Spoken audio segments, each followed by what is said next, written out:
Hi everyone, this is Karak from ACG, and I come to you hexed, hot, and hallucinating from the heat as I bring to you the review for Hard West. Though it sounds a bit like a dirty Pac-10 film about college kids, it's not. Imagine mixing a little bit of Desperados, a little bit of XCOM, and some of that Deadlands role-playing game all into one package, rub some cell shading on it, grab your Volcano 6-shooter, and let's ride. Hard West tells the tale of, well, it tells a lot of tales, an interwoven series of connected by death scenarios. Hard West has you playing Inquisitors for the Church, Desperados, do-gooding kids, and perhaps as a couple devil nuns as you shoot, scam, stab, slice, snipe, and sacrifice your way through the game's 40-plus missions. Let's see if Hard West brings the goods and reminds us of age-old titles like, let's say, Desperados and, of course, the current king, XCOM. Or is it a reminder that this kind of turn-based affair actually lives on in multiple mobile titles to less fanfare than Antonio Banderas recently trying to bring cloaks back into fashion? As always, if you like the video, maybe subscribe. So here's the review for Hard West. Toolless surgery in desert settings, cannibalism for the good of all mankind, evil meteorites, and people who just keep making deals with the devil like gambling addicts, always thinking somehow they can beat the house. Graphics are up first. Delivered in the typical 3/4 view of this kind of game, Hard West does its best to solidify a feeling of both organic Old West architecture with double-decker sniper-loving barns and the wide-open cover-laden pews of a church, down to the double cellar doors used as impromptu cover we've seen in tons of Western movies, as well as a good mix of otherworldliness when suddenly you're faced with a congregation of fallen angel worshippers that have decided the local mine is a good place to hold a soul raffle. Special effects are laden throughout the levels as well, with heavy mist licking off the leaves of bushes to the dust of shells and crackling of wood sending particles into the air. In direct contention, XCOM and its games have always had a very clean aesthetic to them, eschewing that lived-in feel for the more clinical alienness of their fiction, and it's worked well for them. It's just the opposite here. Hard West is a place where the damn steps would give you dysentery. The game absolutely shines from an artistic standpoint as well, and even when it gets weird, as it does sooner rather than later, there's still a dirty desert feel to everything.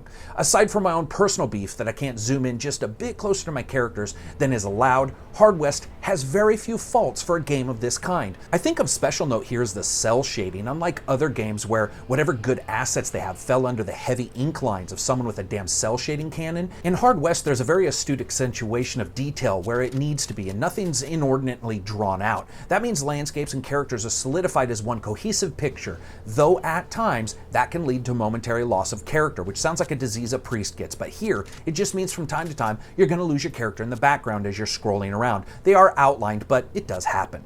The game's UI is functional, but I didn't love it, and I would have liked a bit more feedback on particular actions I was taking. Sometimes I had to really check if I was going to use up both my moves and action, or just a single move by swinging the camera a couple times to check out where I was stopping on a particular move. It's a small quibble, but it's there nonetheless, and yeah, let's be honest, I would love to have more control of the camera, as I said.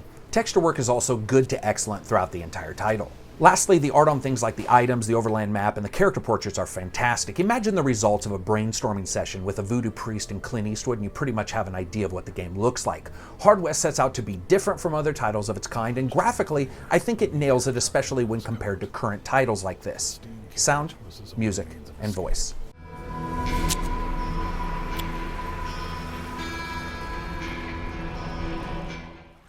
Cervantes was enraged. He did not like being bamboozled. For that, Solomon would pay.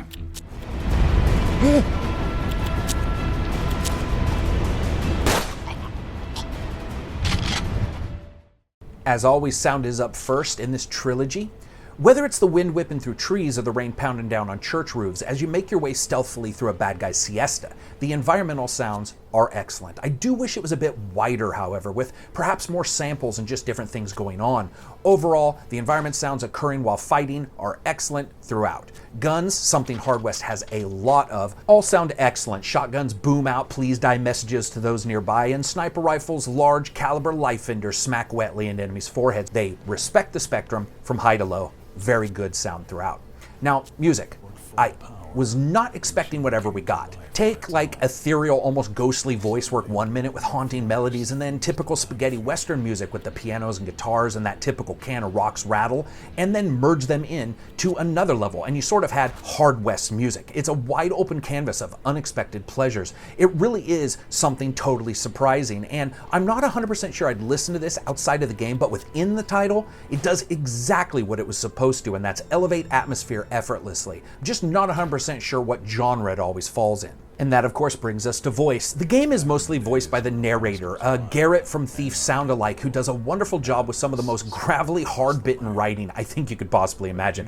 Whether talking about demons and Indian shamans or the revenge desired by those freshly dead, the voice is wonderful. There's a lot of reading in between the voiceovers, just a heads up there, but I found that the voice work was really well done. And now, of course, that brings us to gameplay. A bit about the story. So Hard West starts out telling the story of people on the Oregon Trail, and as those people are wont to do, they run into absolute shit luck and people start dying. What starts off as a happy-go-lucky, humorous affair like that turns decidedly dark quickly, with a supernatural slant added within a very short measure of the starting of the title. Think the mysterious stranger missions in Red Dead, and then add in some Deadlands, as I said, the role-playing game, and you sort of have an idea. The game branches off several times to tell somewhat connected stories about the lives of those affected from the very start of the game. It's done really effectively, allowing the player to bounce from main story to side stories and then go back in time a couple times to play various sections from other characters' vantage points, but with little to no reused assets. Make no mistakes, you will meet a very large and diverse group of people to play with here in Hard West, from nuns with secrets to opium addicts to a series of hilariously disguised clone-like figures working for the Pinkertons. It's this diversity of character both within the story's main plot and within the gameplay that works so well to tie everything into a woven tapestry of story, but it also makes moving on or losing a character simply due to some story progression really depressing. Within the game, you basically have two sections. The overland map, which plays out like a choose-your-own-adventure game. Depending on the scenario, you might be running from the law, mining to get gold, hunting down evil parishioners, or just slaughtering the hell out of everyone because it's fun. Here, too, you can also trade with various strangers. I just love the feeling of oddness that pervades the entire title. It's not a normal trader you meet, but a man with his mouth sewn shut, who's always eager to make a deal. It's not just gypsies, but slightly odd gypsies. Well, I guess they're probably all slightly odd. It's like everyone's degenerates were sent to the Hard West to live. No one is normal here, but most aren't so outlandish to feel particularly odd. It's a great atmosphere. Once you make enough decisions, you end up having a battle. Now, before doing so, you get to outfit whatever characters the scenario has given you with weapons, two of course, healing items, ancient shaman talismans that might impact your aim, luck, or hit points, and the star of the show here, which is the card deck system. Every player has up to 5 cards, just like a poker game, that they can carry, with some slots unlocking as you level up. Putting various cards in your hand gives you bonuses, which start out like trick shot, ricocheting bullets off things like church bells. But soon, it gets totally weird. Soon it's things like the ability to banshee scream at enemies, hide in the night, or heal while in shadows. It's as outlandish as it is awesome, and does an incredible amount to add atmosphere and really make you feel like you can change it up. Also, it allows for an incredible number of different builds. I've been hide in the shadows, one-shot, one-kill death machine with the ability to eat enemies, and the next time I was a dead-eye dick trick shooter with the ability to ricochet shots and live through death-dealing injuries just because I was really that cool.